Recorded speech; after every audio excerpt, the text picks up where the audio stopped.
ஆட்டோமேட்டிக்கா சப்போர்ட்டுக்கு நீ வருவே. நீ நியாய தர்மத்தை பத்தி நீ பேசாத. நண்பர்கள் அனைவருக்கும் வணக்கம். இன்னைக்கான 2வது ப்ரோமோ வந்துருச்சுங்க. இந்த ப்ரோமோல என்னெல்லாம் நடந்தது அப்படின்றத பத்தி பார்க்க போறோம். அதுக்கு முன்னாடி இந்த வீடியோக்கு ஒரு லைக் போடுங்க. லைக் போட்டீங்கன்னா ஐப்னு ஒரு ஆப்ஷன் வரும், அதுவும் பண்ணுங்க. அப்பதான் உங்களை மாதிரி பார்க்குற நிறைய பேர்கிட்ட இந்த வீடியோ கொண்டு போய் சேர்க்கப்படும். சப்ஸ்கிரைப் பண்ணாம பார்க்குறவங்க சப்ஸ்கிரைபும் பண்ணி வச்சுக்கோங்க. இப்போ ப்ரோமோல என்ன நடந்தது அப்படின்றத பத்தி நம்ம பார்ப்போங்க. ஆக்சுவலாக திவ்யா தேவையில்லாமல் கோவப்படுறாங்க. இவ்வளோ கோவப்பட தேவையில்லை. கொஞ்சம் சில இடத்துலையாவது அவங்க அட்ஜஸ்ட் பண்ணிட்டு போகலாம். பார்வதி திவாகர் மாதிரி ஆளுங்க கிட்ட கோவப்பட்டா கூட ஓகே, ஆனால் சாதாரணமாக பேசுகிறவங்க கிட்ட கூட இவங்க கோவப்படுறாங்கன்ற மாதிரி நம்ம சொன்னோம். அப்போ நிறைய பேர் இல்லை எல்லாருமே அவங்கள டென்ஷன் பற்றிட்டாங்க. அதே மாதிரி நைட்டு முழுக்க அவங்க தூங்கலை, அவங்களுக்கு பீரியட்ஸ் ப்ராப்ளம் இருக்குது, அதனால தான் இவ்வளோ கோவப்படுறாங்கன்ற மாதிரி நிறைய பேர் சொன்னாங்க.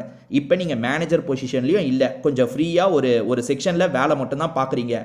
அப்பயும் எதுக்கு இவ்வளோ பேர் மேலே கோவம்? ஒண்ணுமே புரியலங்க. இந்த ப்ரோமோவோட ஸ்டார்டிங் எப்படி தெரியுமா ஆரம்பிக்குது? கமருதீனை பார்த்து இவங்க ஒரு கேள்வி கேட்குறாங்க.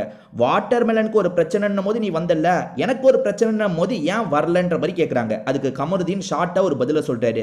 நான் நியாயம் இருந்தால் வந்திருப்பேன்றாரு. அதாவது உங்க பக்கம் நியாயம் இல்லை, அதனால நான் வரலன்னு சொல்றாரு. இதை கேட்குறவங்க பயங்கரமா டென்ஷன் ஆயிட்டாங்க. அது எப்படி என் சைடில் நியாயம் இல்லைன்னு சொல்லுவேன்? நியாய தர்மத்தை பற்றிலாம் நீ பேசாத, நியாய தர்மத்தை பற்றிலாம் நீ பேசாத.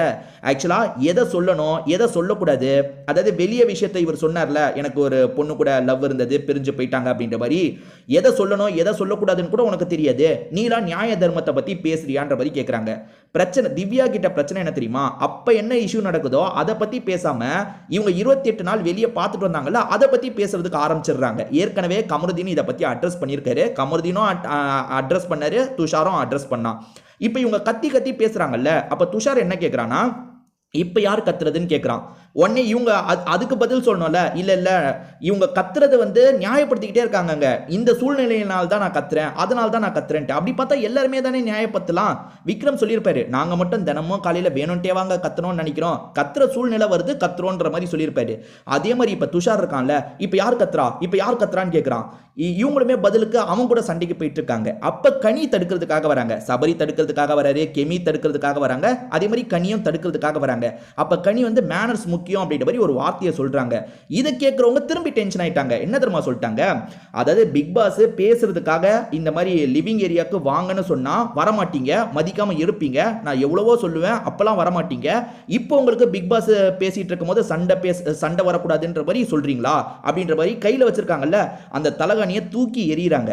நீங்களே யோசிச்சு பாருங்க, இவ்வளோ கோபம் பண்ணுமாங்க? என்னங்க நடந்தது? இப்போ யோசிச்சு, யாராவது ஒருத்தர் கூட பிரச்சனைனா அவங்க கூட சண்டை போட்டால் பரவாயில்ல, இந்த வீடே இவங்களை எதிர்த்து நிற்கிற அளவுக்கு இவங்க சண்டை போடுறாங்க. எல்லாருமே தடுக்கிறதுக்கு தான் ட்ரை பண்ணுறாங்க. இவங்க மேனேஜராக இருக்கும் போது கூட ஒரு விஷயத்தை புரிஞ்சுக்க முடிஞ்சது. அது என்னன்னா, இவங்க மேனேஜராக இருக்கும் போது உள்ள இருக்க கெஸ்ட்டுங்க ஒரு ப்ரெஷரை போடுறாங்க, வேற வழி இல்லாமல் இவங்க வெளியே இருக்கவங்க கிட்ட கோவப்படுறாங்கன்ட்டு. அப்போ கூட மேனேஜர் பக்கம் தான் தப்பு இருக்கு. ஏன்னா மேனேஜர் முன்கூட்டியே எல்லார்கிட்டையும் அவங்களுக்கான வேலையை வாங்கியிருக்கணும். அதை இவங்க மிஸ் பண்ணிட்டாங்க. ஒரு விஷயம் மிஸ் பண்ணதுனால தொடர்ச்சியா பிரச்சனை வந்துகிட்டே இருந்தது. அதனால இவங்களோட மேனேஜர் பதவியும் போயிருச்சு. சரி, மேனேஜரா இருக்கும் போது கூட சரி இவங்க தூங்காம இருந்தாங்க, பிரஷர் இருந்தது, பீரியட்ஸ் ப்ராப்ளம், அப்படி இப்படின்னு 1008 காரணம் கூட சொல்லி சமாளிச்சிடலாம். ஆனா இப்போ என்ன உங்களுக்கு இந்த இஷ்யூல பாருங்களேன், ஒன்னும் இல்லை, சாண்ட்ராங்க ஒரு பிரச்சனை பண்ணிட்டு இருக்காங்க, பின்னாடி சாண்ட்ரா நடந்துட்டு இருக்காங்க. சாண்ட்ரா பிரச்சனை அப்போ ஒரு மீட்டிங் மாதிரி நம்ம நடத்தலாம், அதாவது பிக் பாஸே ஒரு மீட்டிங் மாதிரி பண்ணிக்கோங்கன்னு சொல்லியிருக்காரு போல. அந்த மீட்டிங் அப்போ பொறுமையா பேசும்போது இவங்க கோவப்பட்டு இவ்வளோ பெரிய பிரச்சனையா மாத்திருக்காங்க. அதாவது சாதாரணமா கேட்டுக்கலாம், வாட்டர் மெலனுக்கு ஒரு பிரச்சனைனா நீ வரல, ஏன் எனக்காக வரமாட்ற அப்படின்ற மாதிரி சாதாரணமா கேட்டிருந்தா கமருதீன் அப்பயும் சாதாரணமா பதில் சொல்லியிருக்க போறாரு. என்னன்னா, உன் பக்கம் நியாயம் இருந்தா வந்திருப்பேன், உன் பக்கம் நியாயம் இல்லைன்ட்டு. ஸோ இவங்க தான் தேவையில்லாம கத்துறாங்க. சரி, கமருதீனோட கருத்து அதுன்னு விட்டுட்டு போக வேண்டியது தானே. நீ எப்படி சொல்லுவேன்னு எப்படி கத்துறாங்க பாருங்க. சரி, வேற யாராவது தடுக்க வந்தா அவங்க கிட்டயும் கத்துறாங்க. இவங்க தான் டிக்னிட்டி, டெக்கோரம், ஒரு மேடையில் எப்படி பேசணுன்றதெல்லாம் இருக்கு, கத்தக்கூடாது, கத்திக்கிட்டே இருக்காங்கன்னு இவங்க தான் சொன்னாங்க.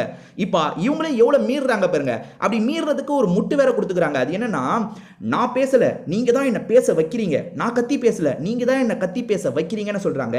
ஏறக்குறைய கமெண்ட்ல எப்பவுமே இந்த ப்ரோமோ கமெண்ட்ல எப்பவுமே உங்களுக்கு பாசிட்டிவா வந்தது முதல் நாள் 2வது நாள், இப்போ நெகட்டிவா மாறுது, போக போக இன்னும் நெகட்டிவா மாறும். இதை பத்தி உங்களோட கருத்தை நீங்க கமெண்ட்ல சொல்லுங்க.